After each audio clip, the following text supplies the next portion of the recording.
evening.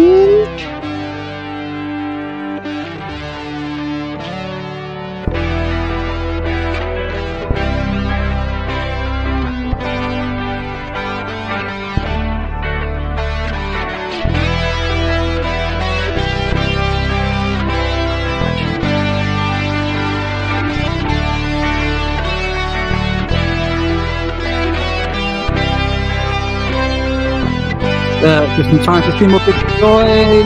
Hello Patrick, hello Rachel, hello Lee. Oh, sorry.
Oh yes. Papa John says, "Sway with me, Metal Methodist, for it is FRIYAY." Yay. Yes, it is. Welcome to Metal Compline for a FRIYAY. Yeah, okay. How do I get rid of that then? Hi Lee. Hi, who else is here? Joyce, and Rachel, and Patrick, and Angela, and those who are also with us and aren't commenting or haven't commented yet, which is totally cool. Whether you're on YouTube or X, the artist formerly known as Twitter, and where are we? Facebook, YouTube, Twitter, yeah, X, that. Okay, just a reminder, however you are feeling, you are most welcome here, not just because Papa John says it's FRIYAY, so it's all good, but because you're you, yes.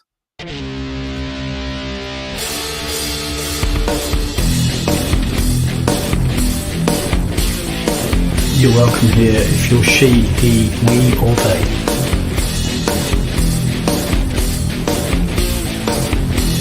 You are welcome here if you're gay, straight, working it out. You are welcome here if you're in a relationship, single, divorced or widow. You're welcome here if you're inked, pierced, both or neither. You're welcome here if you're young or young at heart. You're welcome here if you just got out of bed or out of prison. You are welcome here if you're more Christian than Striper or never quite got the whole God thing yet. You're welcome here if you're living on a prayer or could use a prayer right now. You're welcome here if you've got it all sorted or if you've got doubts.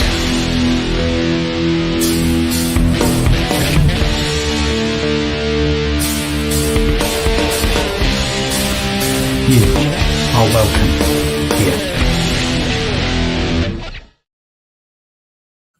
Oh, clear off, Papa John. Oh, yeah. Go. Hello, Gisela.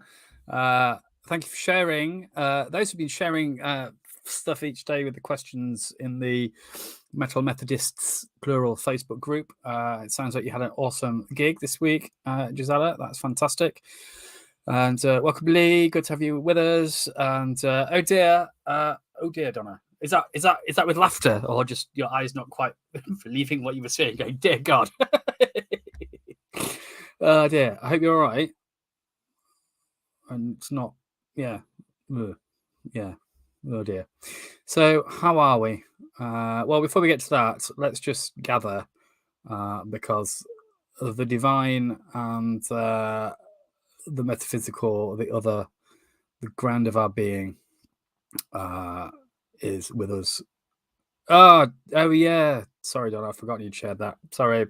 Brain like a sieve. There's a bit of a delay going on.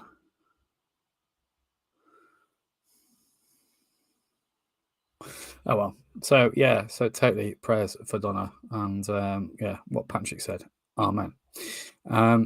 So yeah, however we are feeling, let's just acknowledge the fact that we are not on our own. And maybe we do this gathering for ourselves, especially if we're not feeling great, and on behalf of others who are not feeling great, on behalf of those in the UK in terms of floods and things. I love this community. But also on behalf of Israel, Palestine, Gaza, Afghanistan, Libya, and all the other places that are in the news. Let's gather for all of us and all creation.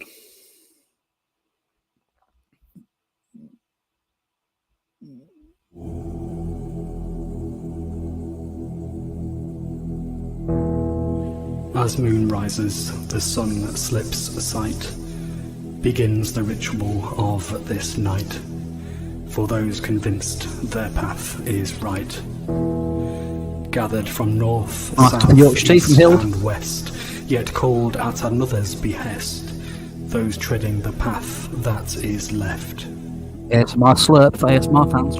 From near and far, come as you are to this place and embrace this space as darker hue embraces you. Of water, spirit, earth and fire, confessing the sins of empire, we come with our wounds and desire. Sensing that we are not alone, drawn to the flame that guides us home, for here you, me and yet to be. Importance and signs of these times, for the sake of all those maligned, is yet the home of the divine. Oh, what about me?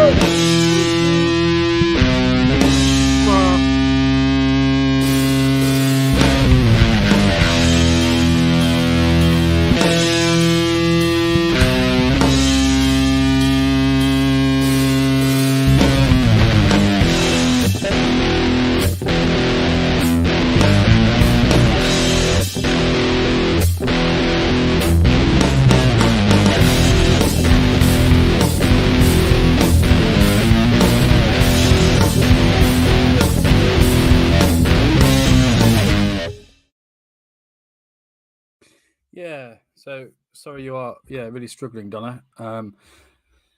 Yeah, and Angela's circuit will surely be all the poorer for that tomorrow. But from all of us, we hope you get well soon.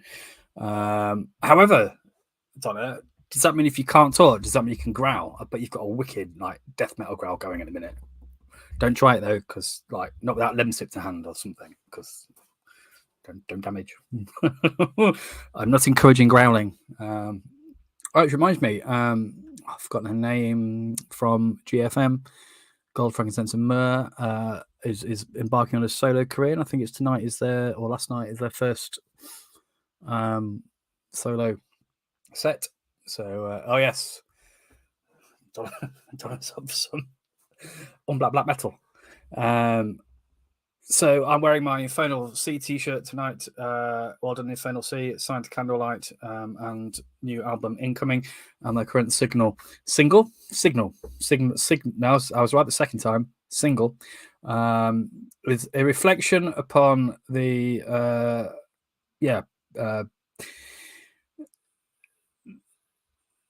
the UK at the time of sort of puritanical zeal and that lovely nice person Matthew Hopkins, the Witchfinder General, and just reminding us of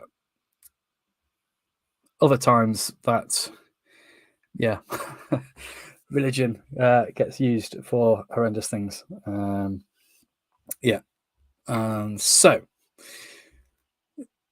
So a message from Angela to John, get well soon. Yes. No, we want Angela Cam we want Angela Cam tomorrow. We want to know just how misbehaved Angela is, like, sort of throwing things at superintendents. I mean, nice things like sweets, I mean, not hard-boiled ones that could hurt. I mean, like, kind of nice ones. I mean, having ascertained what sweet any superintendent would like, and then throwing it in a very, very careful way, but only throwing it if it's a sweet that wouldn't hurt if it landed on you. So in between the illness, Nigel. All right, mate. No worries. Catch up later. So obviously with illness and storms and world, I'm just wondering if there's anything good that people want to share from today, anything positive for which you are thankful. Some chance to think what you bring thanks for of this day. I didn't press that, did I? That's almost smooth, that was. This day. Hello, darkness, my old friend. I've come to sit awkwardly with you again. No, it's not.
Sorry, I just dropped my hearing aid.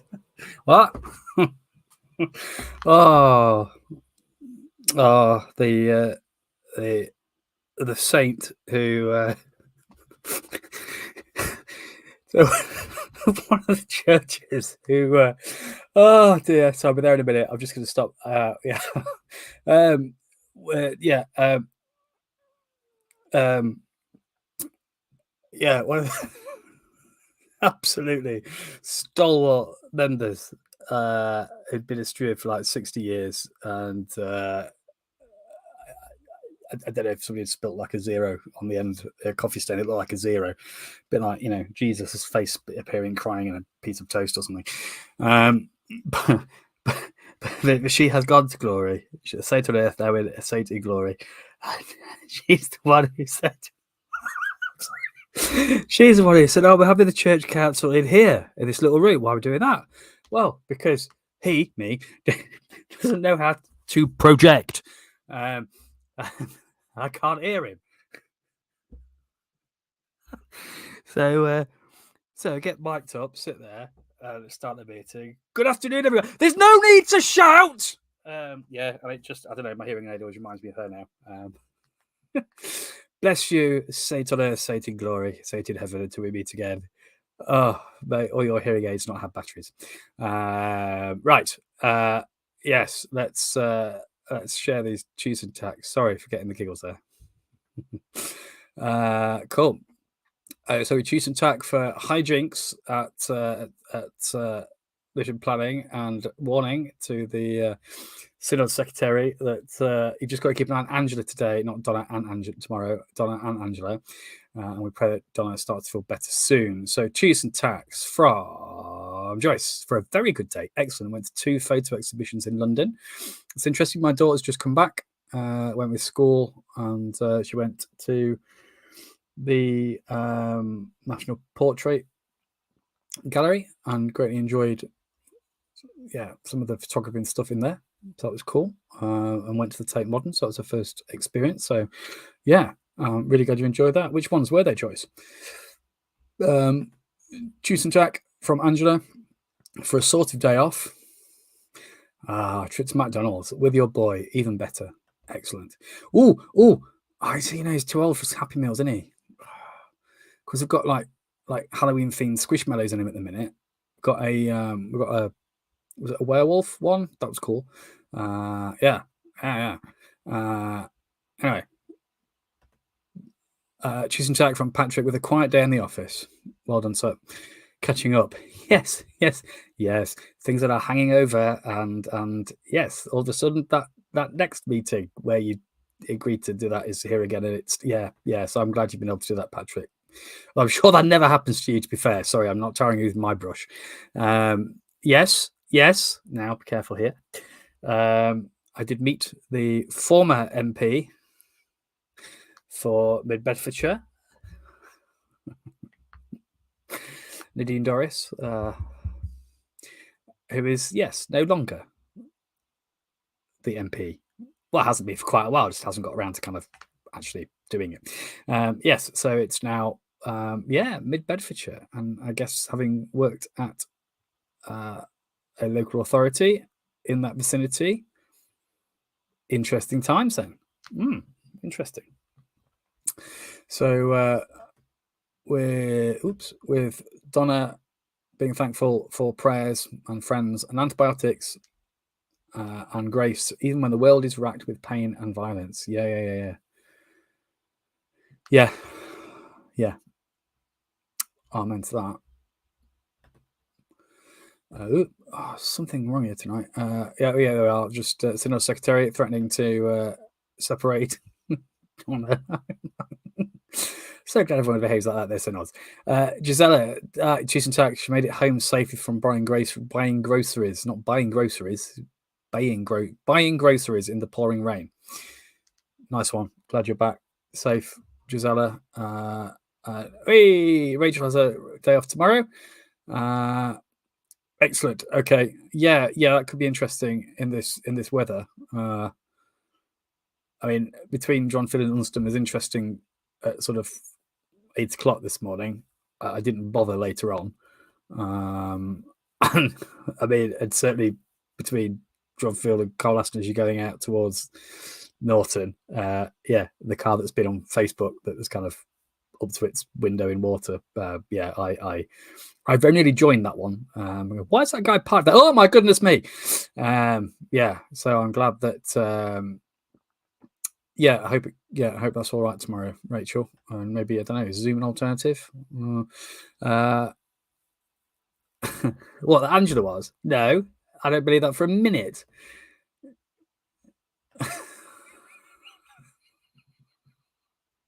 This is my poker face, Angela. By canoe, yes. Okay. Lady Mariana at the Photographers Gallery and Lagos Peckham at South London Gallery. Cool. I admit I have not heard of any of those, so I'm going to Google them and have a look, if that's all right. So thank you for sharing that, broadening my artistic horizons here, Joyce. Thank you. And look, she's that sympathetic. She's put it in twice, look. So thank you for sharing what this day has made you say. Oh yeah, so I was choosing tucking for my daughter being back from London before the rain came down and the floods went up, but also that having had to go and get people unexpectedly. Sounds very highbrow, does it? Or lowbrow? Highbrow, lowbrow, highbrow. School suddenly shutting and having to go and get them, and it taking, I don't know, round trip between where I live and Chesterfield. Took 4 hours. And it was not funny because, sorry, and I'm not laughing at those who, sorry, yeah. I mean, you know, two accidents, a car stuck in water, and just queues, and just all of that, and hearing how, you know, the other side of the road, neighbouring, you know, how that is completely flooded. But choosing tack for people being all right, you know, yeah, and thoughts and prayers for those who are really being affected by this. Here the Derwent's gone and the Sheaf has gone. The centre of Sheffield is flooded, which yet again for the third time today I'm going to say, but if you need an arc, I know a guy. Maybe I'll wait for the sort of the floods to go down a bit before that one. Sorry, it's a bit too. Yes, they have. I mean, you might think there's a correlation there, Angela, between smiting of this terrible music coming from my vicinity. It's all my fault. It is of the devil. Oh no, God has smote me. Good smiting. That's what you need. Good smiting, my young man. You are, consider yourself well and truly smoted. Thank you for sharing what this day has made you say, depending on the water level, cruising to the book.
So, I mean, I'm for no minute suggesting that any of this rain or anything like that is actually the work of God at all, no matter how much I might deserve it. I think it's fair to say that it's weather, but also, you know, greater or lesser extent in terms of humanity's impact in terms of climate change, to be fair. So yes, I'm not trying to suggest that God is some sort of, person sat in a cloud throwing thunderbolts and lightning. That's very, very frightening. Me, Galileo, Figaro, Beelzebub has a never put aside for me.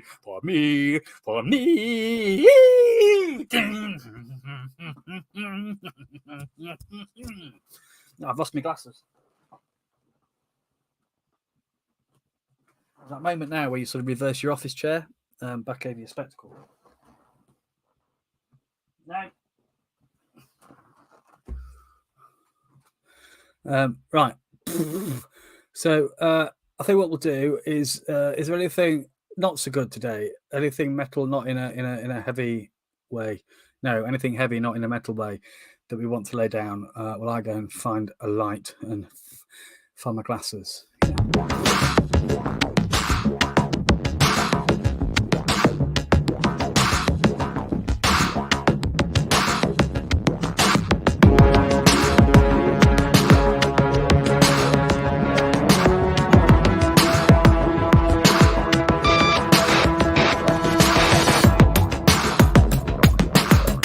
Found them. Who's got that?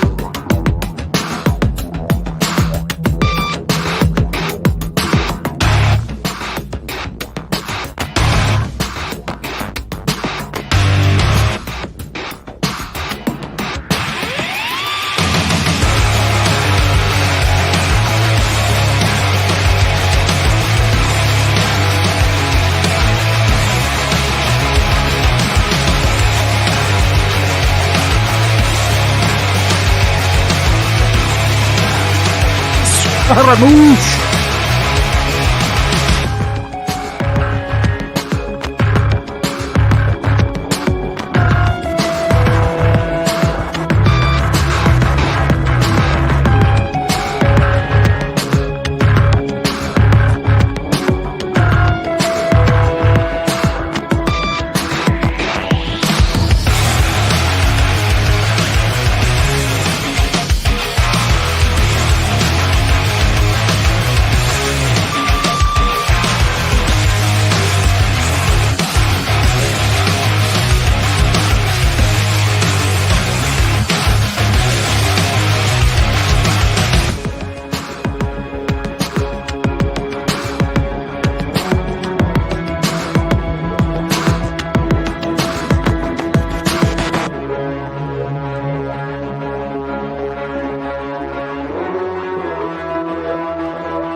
I'm just thinking, Joyce, you're the person to ask for sort of, kind of core, atmospheric, urban-based, maybe kind of like album covers or liner note shots.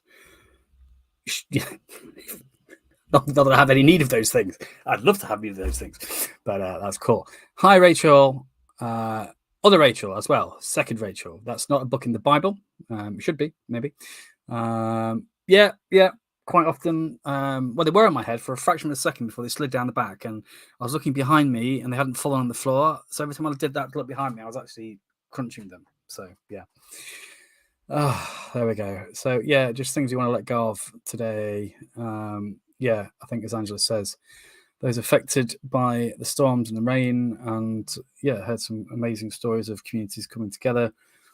A hostelry on the edge of the Peak District near here, taking people in. Other examples, people helping, but I guess, and those, if you weren't caught in it, or if you are, as well as those affected by it, but just the whole knowing it's going to carry on, and just that level of checking, and have I got what I need in? Can I get out if I need stuff? So it seems to me like actually maybe we support each other. And again, because actually, as Gisela has just reminded us, this can cause worry and anxiety, whether we are living in an area affected. Those in Sheffield, South Yorkshire, the Midlands, and obviously friends in Scotland. Haven't heard from Mr. Callister how things are in Cornwall, and I don't, but as Jella says, actually laying down, being worried about her daughter coming home from work in Chesterfield. Yeah, I mean, certainly, I don't know which way she was going, Gisela. It was, I mean, so the main roads around Chesterfield, A61, it was they were fine. They were fine, just very slow. So obviously everyone's avoiding smaller roads, but yeah, and I think there's diversions. The road closed around Brimington. There were diversions there in the afternoon. So I think people have responded very, very quickly to, spot routes that aren't safe or that may become flooded, and to take remedial action and make sure that, although it's slow and funneled, but it's all on the roads that are sort of, more major and able to cope. But absolutely prayers for you and prayers for your daughter. So yeah, maybe just keep in touch with each other via the Facebook page, or I mean, if these people need to keep in touch with more than us, that's fine. But if this, when it's praying on our minds, it's all right to use the Methodists Facebook group for sort of prayer, and this is bothering me, or whatever. That's cool. That's what it's there for.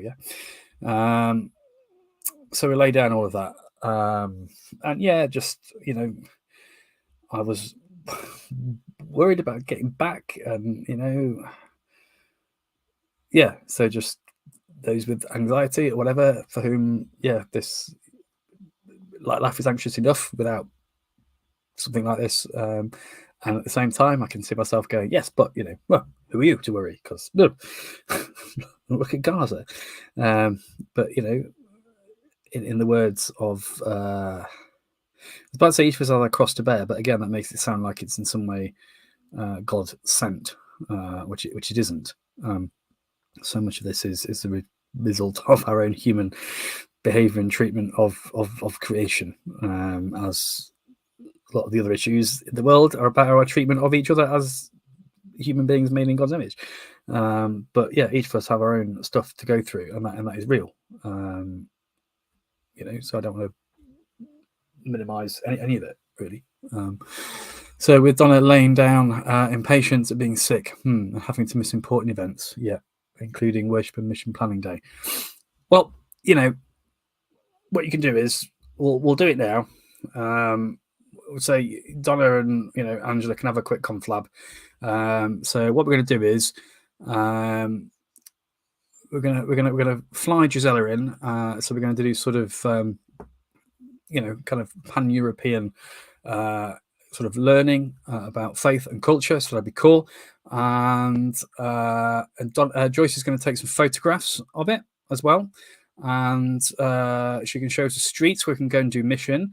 And Nigel, when he comes back later on, had offered to be the Metal Methodist tour bus, so he can drive us around the streets playing heavy metal whilst giving out sandbags and life jackets and generally trying to be helpful.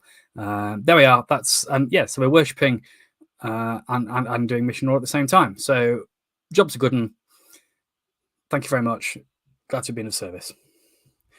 So let's lay those things down. And it is frustrating when sometimes being part of the events and going to it, and that can be energizing, and you've got ideas and you want to share them as well as hear from other people. But sometimes just that fellowship and being connected is really important, particularly when as with COVID, suddenly we suddenly it doesn't take much for driving on the way today thinking suddenly the world feels a little bit risky. And then going, wonder what that's like in Ukraine or in Gaza, or if you are Jewish and living in any other country at the moment, or equally a Muslim or Palestinian living in a different country, and just all of that.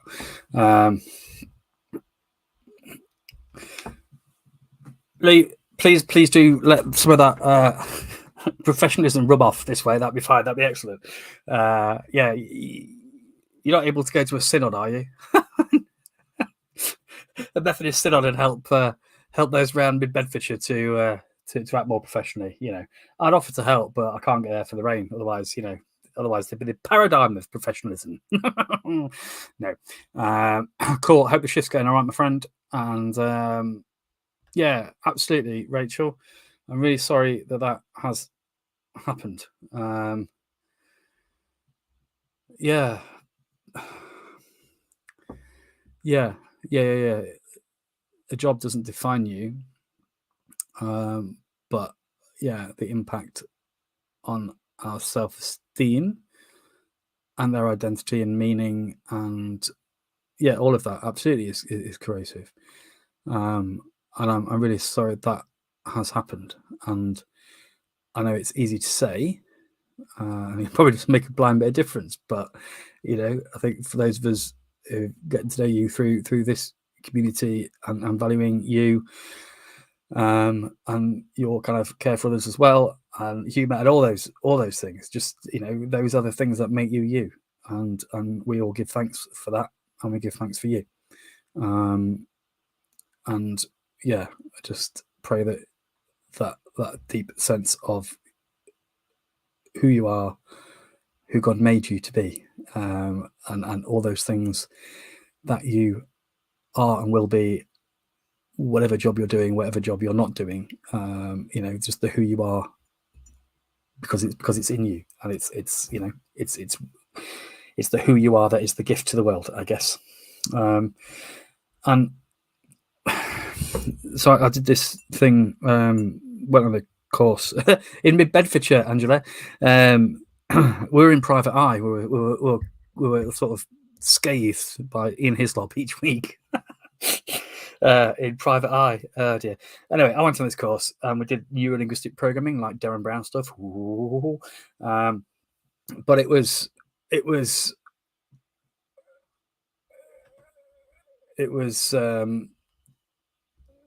not like extensive hypnosis and kind of coaching and all that stuff, and yeah, the sort of stuff that perhaps self-help. It's not self-help. It's learning about yourself and learning from others and go, what are they doing? What can I model? What can I try that on and see what does that give me? How does that help me? And to do that from a Christian perspective, okay, so how do these beliefs square with a Christian faith? And there's this thing about, I was going through candidating for ministry, and this thing that I kind of thought I was supposed to do, or I'm not sure I wanted to do, but kind of had a horrible feeling about since I was 13. And this moment of going, but what happened, having gone through all these different things, and it rests on, a kind of an interview after a whole series of interviews, and another stage, and they say yay or nay. And if they say yes, then, this thing that in your head you've perhaps felt was what you were supposed to do, and you've done it, starts to happen. But then what about the impact on family and moving and all those things? And if they say no, what who do I think I am? What do I think I'm here? Why am I here? And through this thing of having, and sometimes this thing that's unsettled within you, not you, I mean me, us, the human race. One school of thought is that it's about lining up our value when we act with integrity, and there's congruence between our kind of higher purpose. So I guess to love, to value and love yourself, and to love others, and in so doing, that is sharing God's love, I believe, and acknowledging God's love for you in how you care for yourself, all those things. But then how that higher purpose fits into your values and your beliefs, because of what you believe and what those values are. So kingdom of God stuff, justice, joy, peace, for example, that affects your behavior. And this kind of unsettled thing is when something out of there is in kilter. And so I kind of talked, and I realized this, it's not about, it wasn't about the doing or being or the job of minister or whatever, that actually ministry really is something that we all do, but that serving God and God working through us really didn't matter wherever I might be, because, you know, wherever I would be, I'd still hope that I would be caring for people. I'd still appreciate and value grace and love and care from others. And so, yeah, okay, I had this idea of maybe this was what I was supposed to do, but actually, wherever I ended up, perhaps it would be there, I guess, is what I'm saying. And, you know, that's all very easy to say. And but, you know, when you're in the middle of it, it doesn't make it any easier. But yeah, I think what I'm trying to say is just like, we value you, yeah, totally, and that hasn't changed what's happened. But I think looking at the comments and stuff, we're saying we're all here with you, for you, in whatever way we can be here. Yeah. So let's lay those things down, and, you know, as we do, and I'll talk about the arms of God in Christ afterwards, but just, you know, as we do it, I just hope that whatever way each of us need to have that sense of being held in everlasting arms of, you know, yeah, my experience in Whitby years ago on top of the cliff, and, you know, in the midst of what I then now know was sort of, you know, a for me quite a severe bout of depression and pretty much a breakdown, and looking out, and again in a job that it's a different situation, but yeah, you know, I didn't see a way out of this job. I mean, yeah, you know, house, family, but at the same time, it's like you say, corroding, destroying you. And you know, this sense, a bit like Joe, this sense of a shaft of sunlight, and, you know, rough day at Whitby, seeing God, just like, God, go in, give me a hug. I've said this before recently, I know, sorry, waffling on, but, you know, but just that sense of being held by God, and like God says to Joe, right, you know, you see see that sun, did you do that? No. See that wind, did you do that? No. And you don't need to know why, because my ways are bigger and higher and all those things. But just for this moment, know you are held, and I have got you, and I have got all this. And so for just pray that for you, Rachel, for each of us, and for all those UK with floods and just the whole world. Please, God, just may we know that we're held, and may we be that.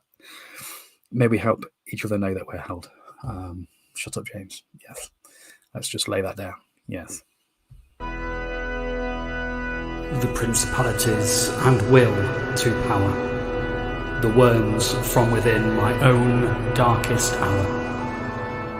I confess all the regrets and the regrets, the burdens and fears, the lament and the tears. I lay them down.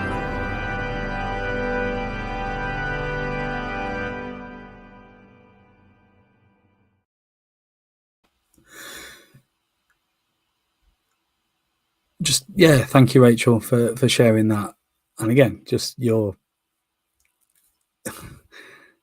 commitment, your love, you know, all those things that are who you are, that meant you did that for your daughter, and you are still there for her, with her. And yeah, just prayers for both of you and her, and the impact of that.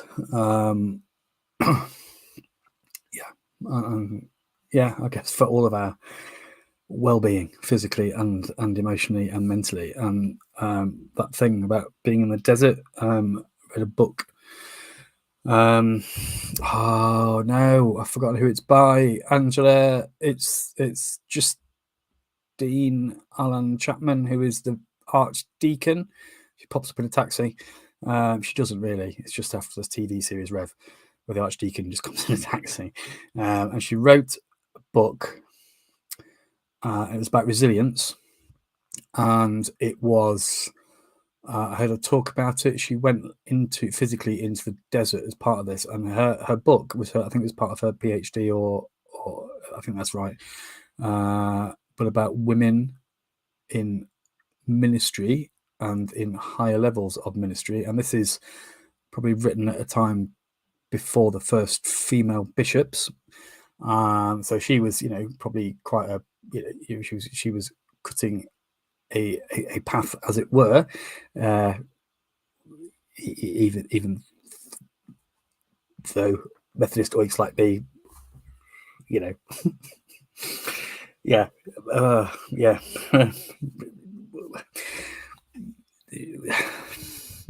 the path should just be there, not for someone to kind of plough the way through or feel that's what they had to do. But she talked about desert as a sort of spiritual place. And again, when you're in the desert, I get it. If this isn't helpful, just turn me off. But as a place of, as with Jesus, spiritual experience, which, is all right. But if you're in the desert, you don't particularly want someone waffling on about spiritual experiences in the desert, so if this isn't helpful, just turn me off. But her reflection on being in the desert in a tent on her own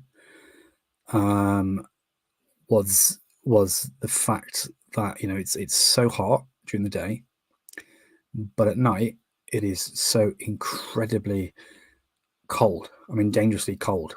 So dangerously hot, dangerously cold. And the wind when it gets up, and it, wind with sand in that, it cuts you. And this thing of, she's saying, sort of being in this tent on her own, where the only place you have to, so all you literally have are your inner resilience and resources. And maybe sometimes when we get to the end of those, that's where we find God, or that's when God's kind of, it's been God who's been there all along for us. But yeah, she was kind of reflecting on that it's horrible as a metaphorical and as a spiritual and a physical experience, but just how she talked about within that how story is important, and wanting to tell the story particularly of women within a church context, and their resilience that meant they'd kept going. A bit like Patrick said, having a quiet day in the office, whatever we do, whether it's caring for a family member, whatever we do that might be a kind of a paid job, whatever it is, that when you hit it, when that wall hits, and wondering if I was going to get home today, I mean, not totally, but kind of like, that sense of things can be different, and how that comes, and how it's important for us, as which I think is what as we care for our children, those who have, or for it takes a village to raise a child. So as we care for each other in community, offering stories of resilience. So she was saying that the children who read or listened to stories where people, they could identify with them because they'd gone through a hardship, a struggle, and things ended up being different. And it's that from an early age that helps us understand that kind of resilience thing, and that things can be better. So part of our brain is looking for, okay, so what do I, so when was this going to be better? How's it going to be different? What might I do? But I mean, I am absolutely one who, with depression or whatever, I do like a good cave. That's what I call it. I know I will emerge from it, but sometimes I just need to embrace it in order to figure out what the next step might be. Why am I waffling on about this? I do not know. I think I'm just trying to say that for all of us, sharing these experiences,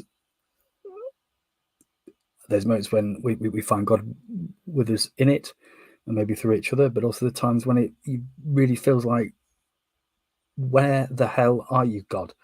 And that's okay to kind of voice that too. But just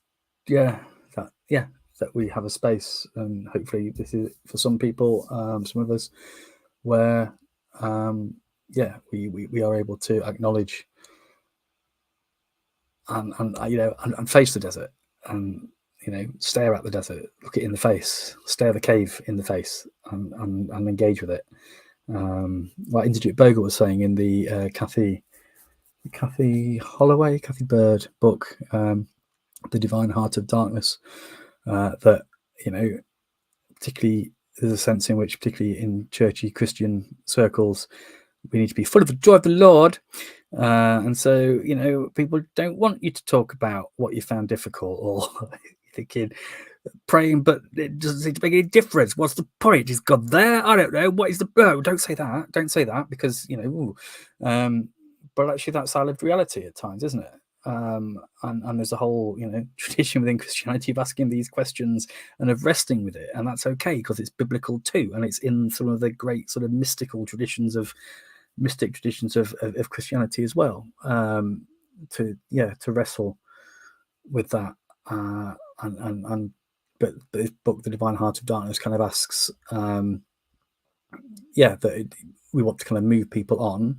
Oh dear, I'm really sorry, let me pray for you, and it'll be magically better than actually what Indigit Bogle, former president of the Methodist Conference, was saying, reflecting on this book, was that actually sometimes, maybe what God calls us to do is to be with each other in the darkness and sit holding hands, letting each other know that we're not on our own.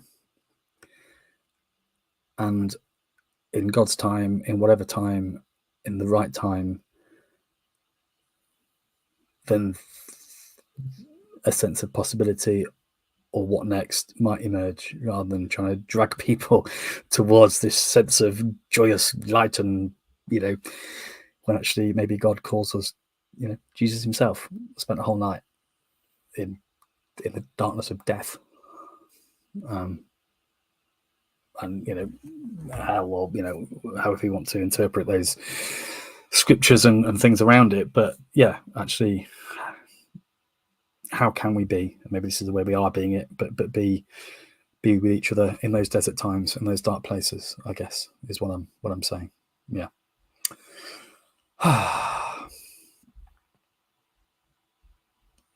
Hey, Joyce. Joyce, I'm so sorry. And you see, this is part of the metal stuff, this is why I started doing this, and why I still do it, because this is like the house group I never had. Thank you. We just be real with each other. It's very well. Sorry. We fight it when we're exhorted. We lay it at the cross and surrender it. Perhaps we should do this first, instead of soldiering on and not trusting in God's plan for us. Yeah, I hear that, Rachel. But I heard a talk at Greenbelt, the Christian Music and Arts Festival, because again, the other thing was, having died, and this is 20 years ago now, so I think the world has moved on and church has moved on. In this circuit, we have a mental health coordinator now.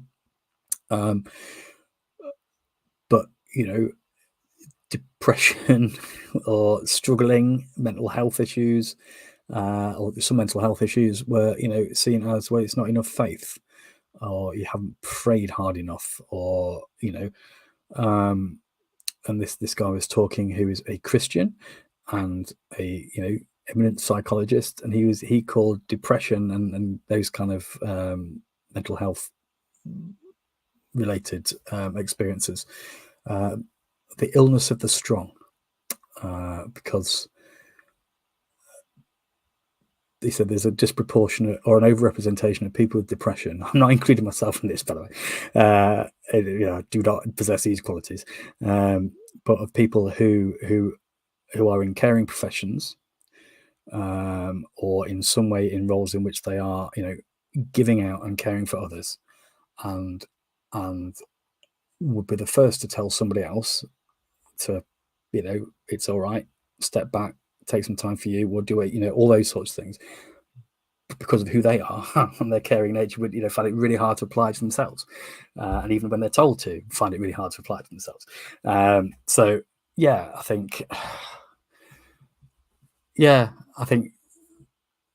yeah, I guess laying it down and putting it, but yeah, this is why this is why I want to do this thing here, reminding me to lay stuff down, because it helps me get a sense of a grounding of my own limitations, of which there are many, of what I can't do, of actually I can't fix this, or I don't know how to, or I don't, and can I just let go of it, God, and give it to you, and in some way mean that I'll actually sleep, please, or those sorts of things.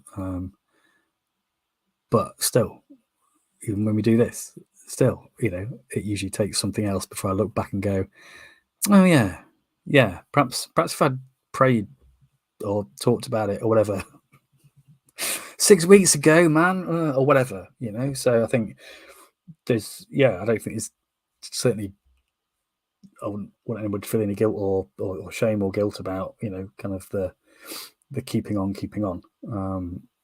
I think those who do quite often are, have a resilience and the depth of caring for others. I mean, something within that is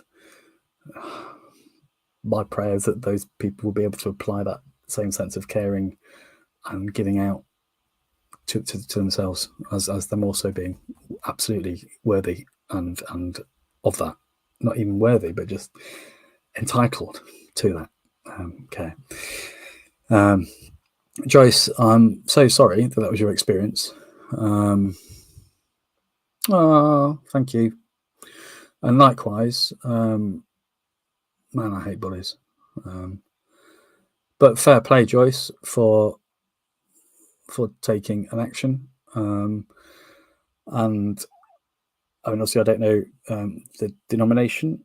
If it was a Methodist church, then on behalf of the Methodist Church, no, on behalf of the church, as a minister of the church, of any, with a big C, I apologise, Joyce, for the way that we treat each other, even within the body of Christ and the family of God. And knowing that I quite often, don't get that right either. I hope I've never, certainly never intended to come across as bullying, but I'm really sorry that happened, and I'm glad that you were able to care for yourself and be able to relieve yourself from that situation. And I know it presses all my justice buttons though. Smiting! That needs some smiting. No, vengeance is mine, says the Lord, not yours, James, so shut up. Okay. But vengeance and grace, it's not waffling, thank you. Dear.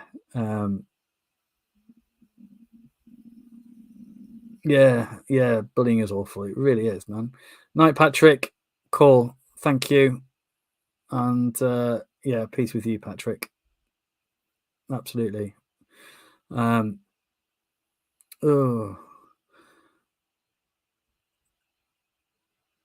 thanks, Don. Your husband's diagnosed with lymphoma. We had to cocoon for a while. Yeah. Sometimes it's necessary to lament before looking home. And that is, and again, Saint. I've gone completely blank. I've got a name. What am I doing? Jane Bingham, Saint Bingham of Jane, who currently heads up the Methodist Church, our work around being supervised in our practice. At a conference I was at, she did a Bible study on Lamentations, and it still sticks with me that you look at Lamentations and it's God. And after that, when spleen has been splintered, you get this, and yet I'm still holding on. I'm still looking for, I don't know when, the morning or whatever metaphor we want to use will come, but I believe it will. But by God, this is unfair. By God, this is unjust. By God, this is wrong. And yet I am, keeping faith, and God keeps faith with us, I guess. So I think, lamenting before looking for hope. Yeah, thank you for sharing that, Donna. That's really helpful and powerful. But for sharing that experience, that painful experience, for both of you, and all our love as well to the man with the awesome hair. And a fine array of caps, I have to say. I only have one cap. I always think he rocks a cap. I'm not sure I do, but night, Patrick.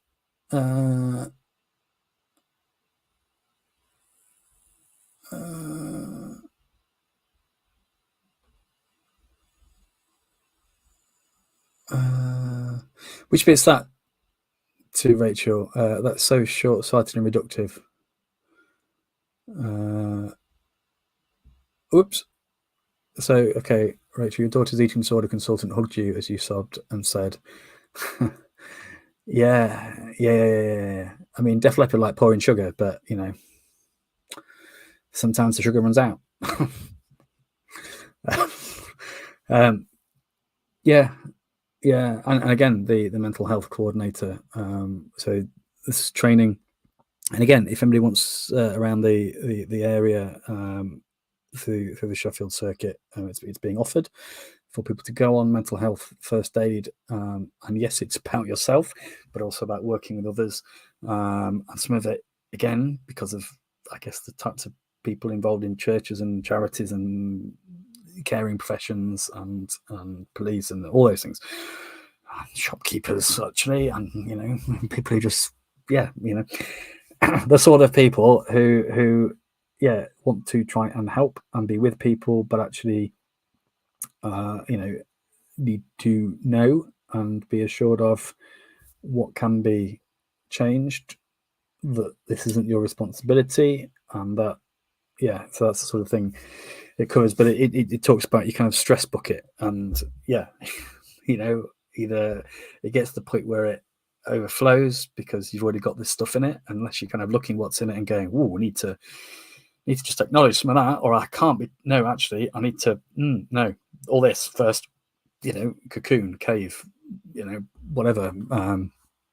And equally, the opposite way, I guess, is when we're being asked to give out so we can't cope with more. So that's my experience, and talking about it as an iceberg, and you can see the bit above the water, but you can't see all. But because you see this bit, it's quite high up, so it doesn't take much to kind of splosh it over and overload it. But equally, if you are on the converse, if you are just giving and giving and giving and giving, and eventually you run out of things from which to give. And again, the number of times Jesus, and again, I keep holding on to it, and I feel really twee when I say it, but it's there, and we're supposed to kind of be followers of the way of Jesus, and this is what Jesus did, so maybe it's all right. I'm sure it is. But but like others are saying, it's kind of harder to do it yourself, maybe. I'd encourage other people to do it, absolutely, but that sense of just taking time out. I'm just impressed with people in walks of life, whatever that is, where they model that. But actually, no, I need to do this for me, because I need to replenish, refresh, in order to be there for you, with you, and do these things that you want me to do, that are really important to you and are important to me, because you're important to me. But Jesus taking time out, and recognizing it didn't always manage it. Get on a boat, following me, move over Cambridge, row faster. Anywho, so take care. You too, Angela. Hope it goes all right tomorrow. And what Donna says about church. Whoops. My controls are all over the shop here. Time for Reds and Mess. Cool. Okay. Take care, Donna. And I am deeply sorry, Joyce. I am deeply, deeply sorry. And Rachel as well. Man. See you, Gisela. God bless. So both Rachel, and Joyce, and I'm really sorry. Oh, I see what you mean. Sorry. Yeah, thank you. Sorry. Caught up there. Thank you. It's I'm. I mean, not to excuse anything that has happened. I think I can only speak for the Methodist Church, but I know there are. So certainly, the last few years, there has been a focus on bullying, and action to whistleblow, to call things out. I'm not saying the Methodist Church is any better or worse than any other denomination or organisation. And yes, it's a church, and on a good day, church is full of people who know they make a mess of stuff and need God's help, and that's why we're there. On a bad day, with people doing it potentially for wrong reasons and all that human stuff. But yeah, so I think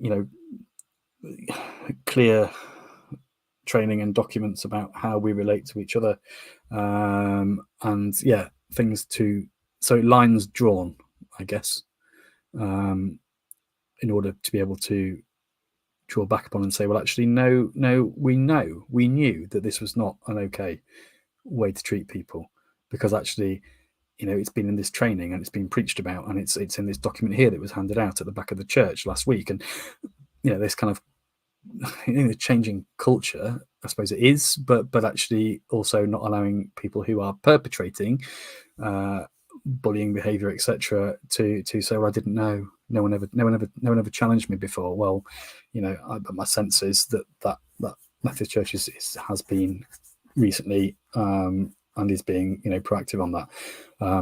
So I am deeply sorry for those experiences that you've both had,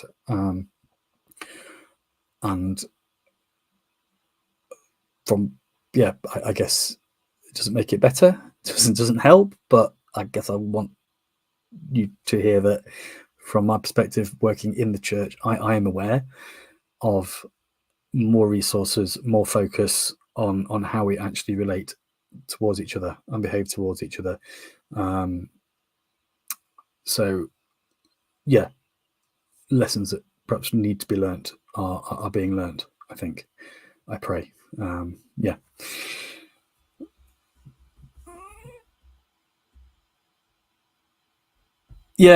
think you're right, and I think this is why again, doing this, because I don't think I ever felt, not because it deliberately made me feel unwelcome, but I certainly I know that, I know they're all bits that we don't necessarily show each other, and that's okay.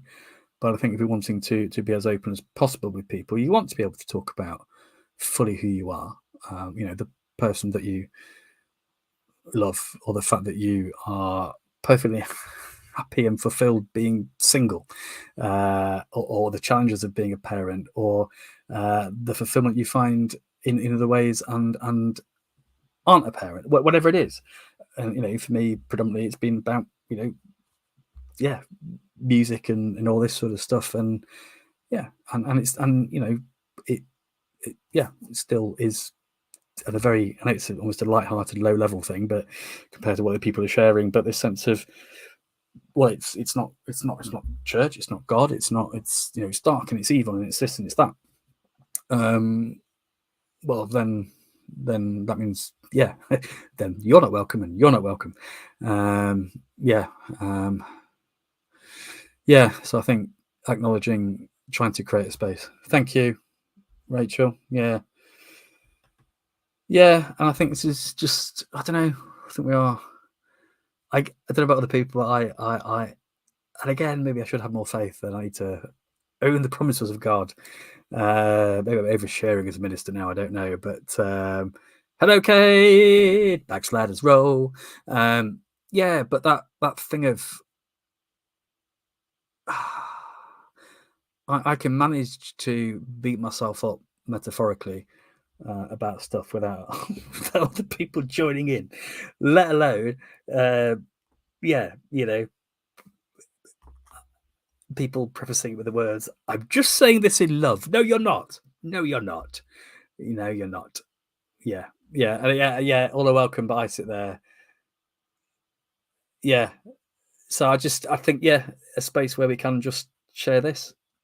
And I think, again, with the Methodists group bit, with it being a private bit as well, that chance to share, as openly as people feel comfortable doing. But yes, trying to create a space. And after 3 Generate, I did some learning as well about, I thought I was trying to inhabit inclusivity, and had a couple of bits of feedback about how I could do that better or be more inclusive. I'm like, okay, thank you, because that was a massive blind spot for me. I'm like, that never even crossed my radar. Thank you very much. And it's all right when it's done in a way that is gentle and gracious, and it allows us to respond in grace as well as to receive in grace. But I think too busy pointing out planks in each other's eyes, and actually we're too busy dealing with the log in our own. But half the time, I think for some people there isn't a log. Actually, we just think there's a log, but we're so fixated on that log because of our past experiences, because what other people have said, because of that self-image we have of ourselves.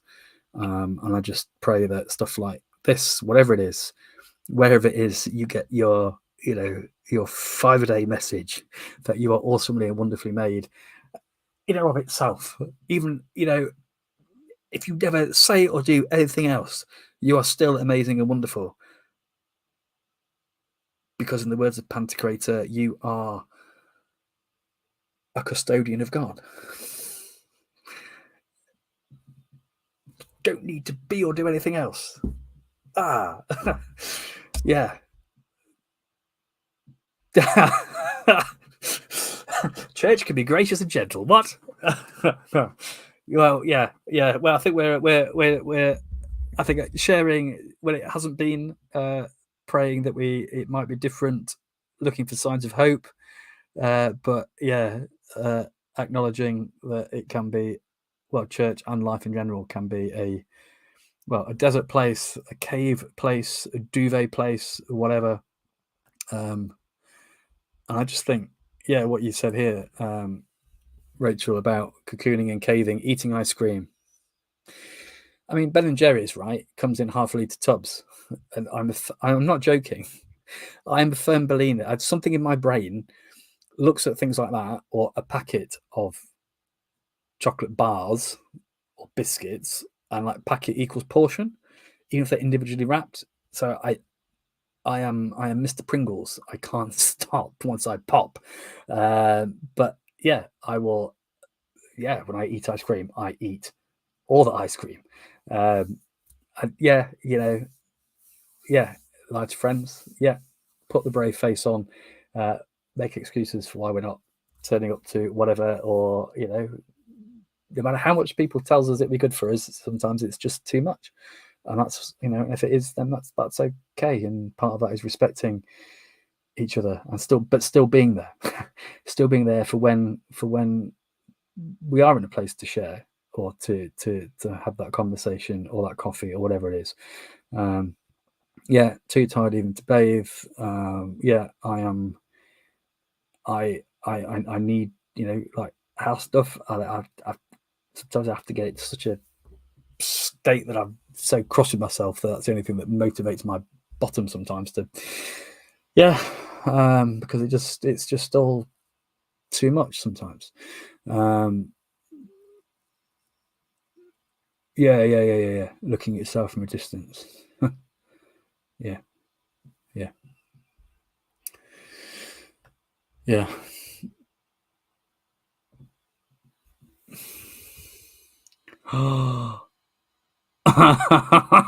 Boom. Oh, fair play there, Rachel. That's awesome. I was like, if I thought God would feel respected by you wearing jeans. I reckon she rocks a pair of jeans. I bet she's even got ripped ones as well. Gently, I don't know, gently asked. Fair play to you. That's American tan tights and a crocodile skin handbag. Yeah. And again, again, stuff we talked about tonight with floods and impact and worry about relatives, and let alone the stuff in Gaza and elsewhere in the world. And you just think, again, I don't want to. Well, maybe I do want to dismiss or challenge, people who think, who sits where or what one wears to church matters. I can't see how it can. I can't see how God, who goes through all of the pain of life and death, and and as a family, what the Holy Family went through, as it were. I think, for the sake of us having this restored relationship with God, with creation, with each other, love matters, not what you're wearing, what you're listening to, all that. Yeah.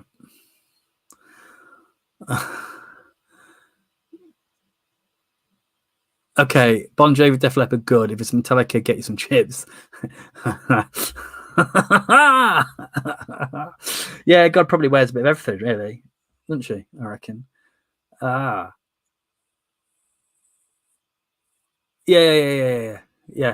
All of it, all the same time.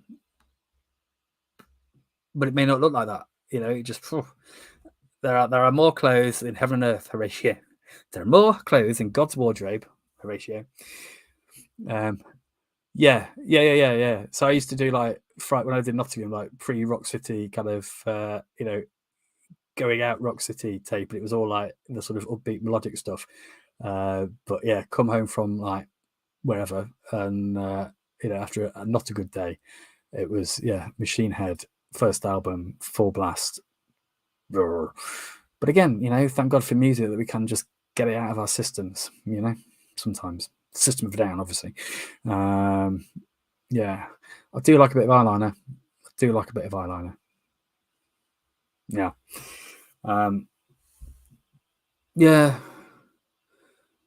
But I think, so when I was interviewing Simon Bibby, who was in the Christian metal bands, but he's now in a place where he would describe himself as not having a faith, and he released a fantastic doom album. In fact, I'm not wearing the t-shirt, and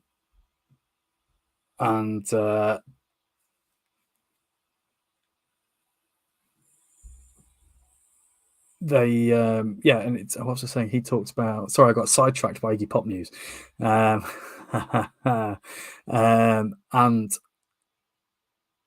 what was I saying? I don't know. Never matter, does it?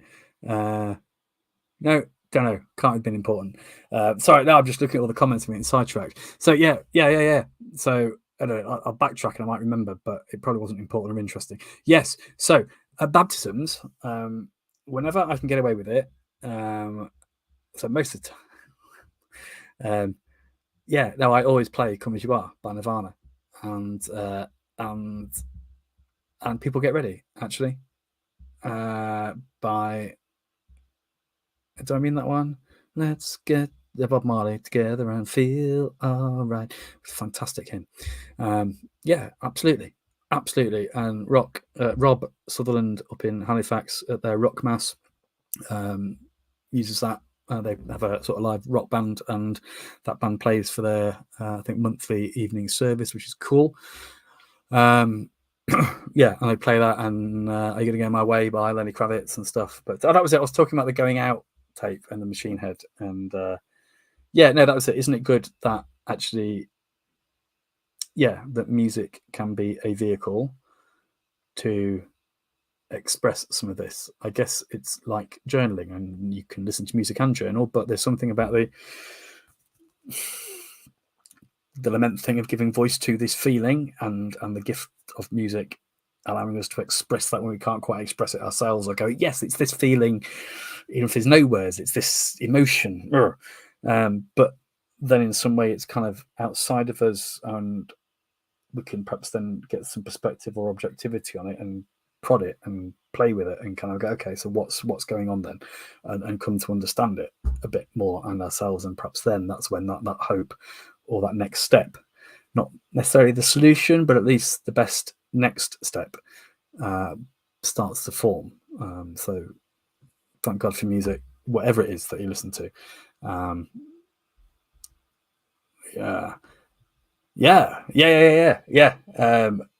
So yes, and I love the bit about, I swear I don't have a gun, because actually, particularly the church setting, I just think people, particularly on baptisms and things, where they kind of, people come, but they might not necessarily go to church regularly. But they're coming and doing this is really important, but it's a scary thing to go through, rocking up at church. I tell a lie, you do that, but also have been known to play Take That, Rosala, and Lady Gaga for a particular baptism that was also celebrating that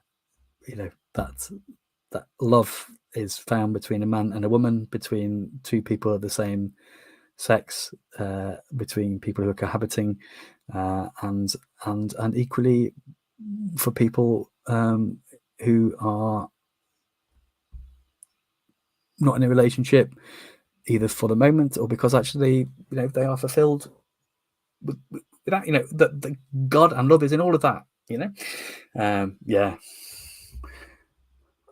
Beach Boys, yes. No, steady on.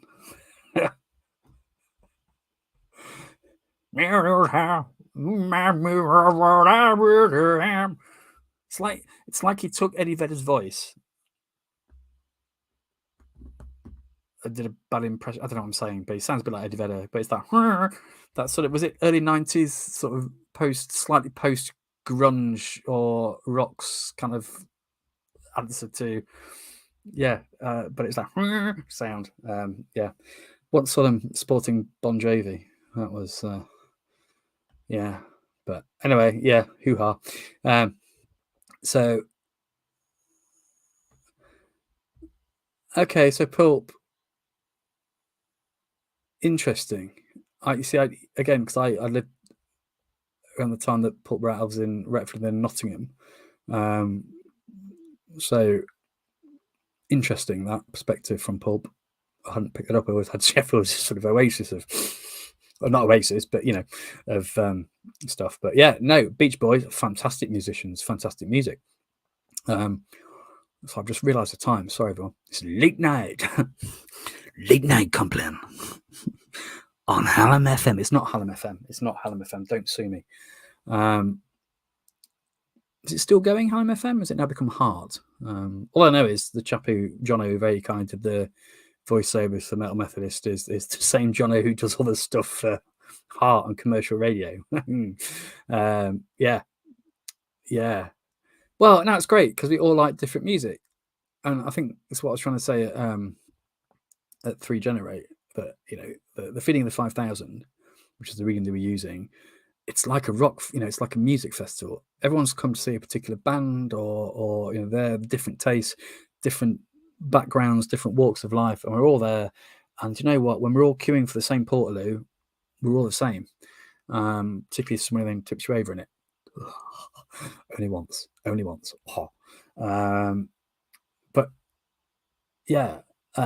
But actually, that's the Jesus who rocks up in a field, and the Jesus who I still think was a bit cantankerous, going, I've tried to get in a boat, I've been doing all this stuff, I've been trying to get a boat and rest and recuperate, you've all followed me, and now you're coming to me going, yeah, I'm a bit hungry, flipping sort it out yourselves, you feed them, yet still in that Jesus, whoever's rocked up to this festival of diversity, and there is room for all of us, we all get served by the burger van, you know. Yeah, I just think that's the kingdom of God for me, and yeah, kind of what I'd like church to be. Recognise we might not all do it at the same place at the same time, yeah. But so Iggy Pop, so another version of personal Jesus. So has anybody heard the Ghost version? Do I mean go? Oh, so Def Leppard did. No, sorry, I'm thinking of Jesus He Knows Me by Ghost's version of the Phil Collins thing. Played that on the way out at 3 Generate. So yes. So are you an Iggy Pop fan then, Rachel Steele?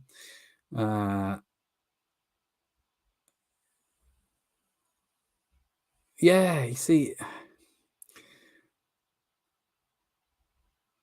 Yes, Helen's still going. I remember it used to be Late Night Love, which is all right because it wasn't really. Was it late? No, it wasn't Late Night Love. There was a guy who did like. I used to get really annoyed because I used to be able to listen to it on the nights when it was Late Night Love. I wanted there was like a phone in where sort of people phoned up with everything from like, you know, ranting about the government, the council, aliens, potholes. Brilliant. Yeah, and.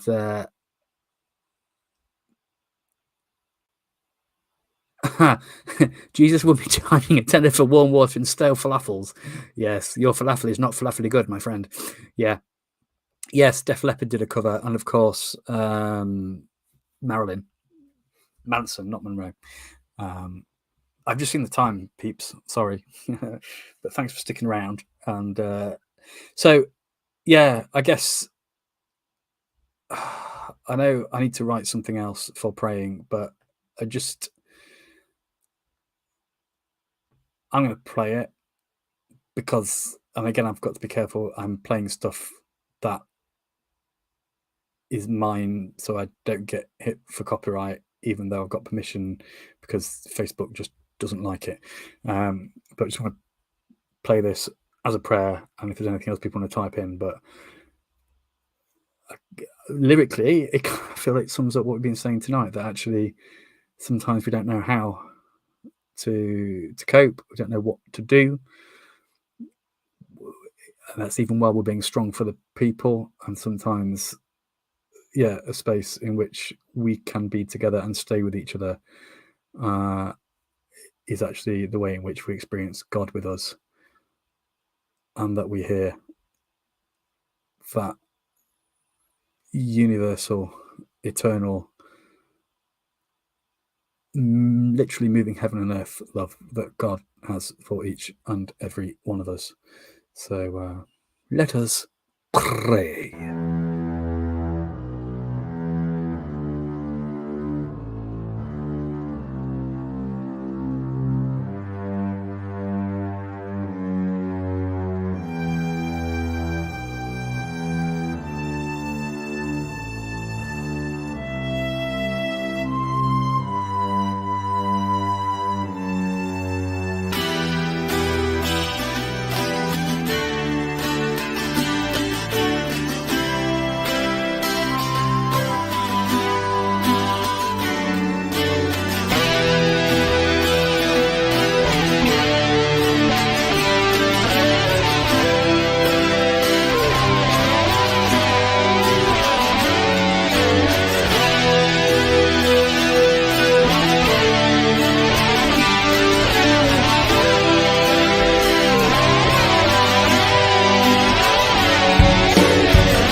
driving seas. Stay with me. Pray for me. Arms open wide. With fierce inside.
Crown of thorns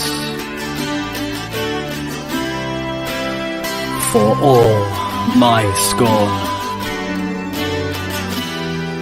I feel your breath as you love me to death. So let's, for each other and for the world, make our offering to the All-Parent.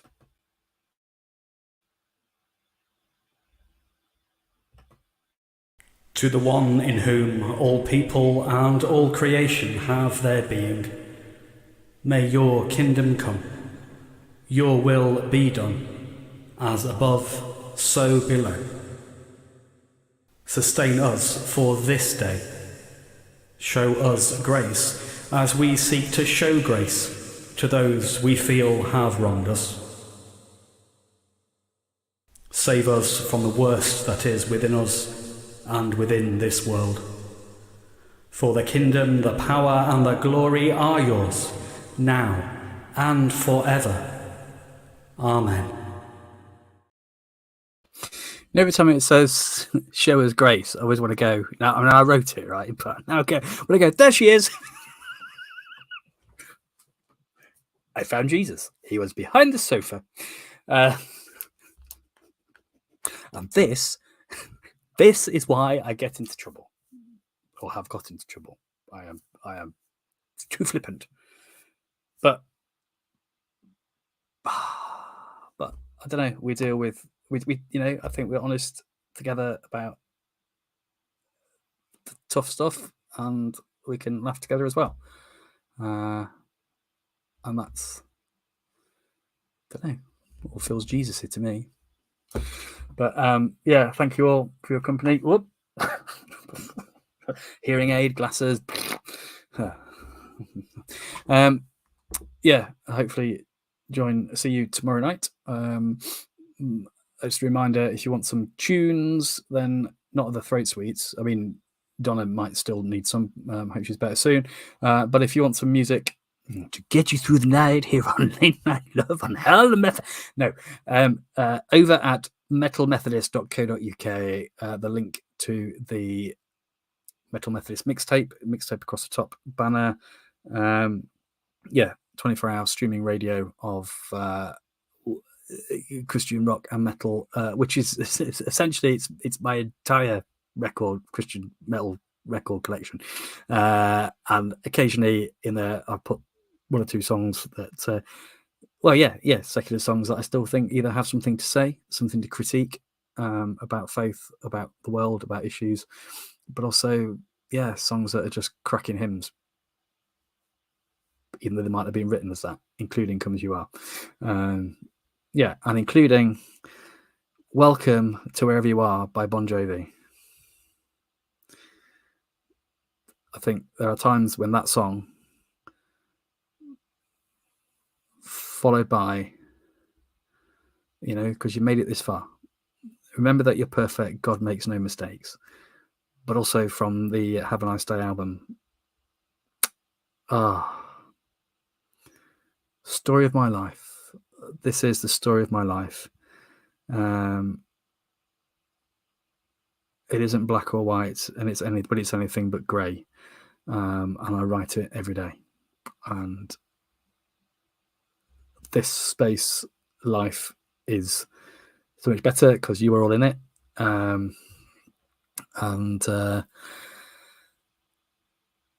Yeah, may you all rest well and see what chapters get written tomorrow. So thank you all, and let us. Sorry, I'll do it properly, James. Yes. I've done it again. I've lost the new sway. Oh, there it is. Sway. Oh, look at that bald patch. What's that? Quah. Sway with me, Metal Compline.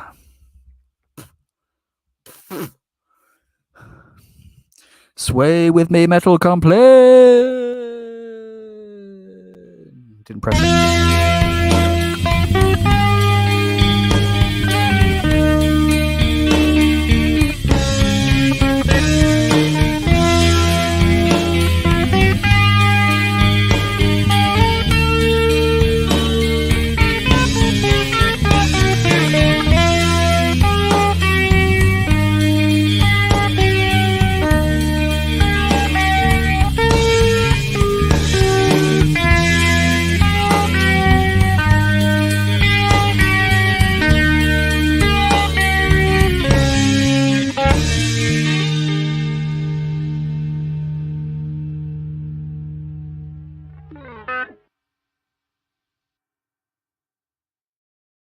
So yeah, Hand of Doom. I haven't played it recently.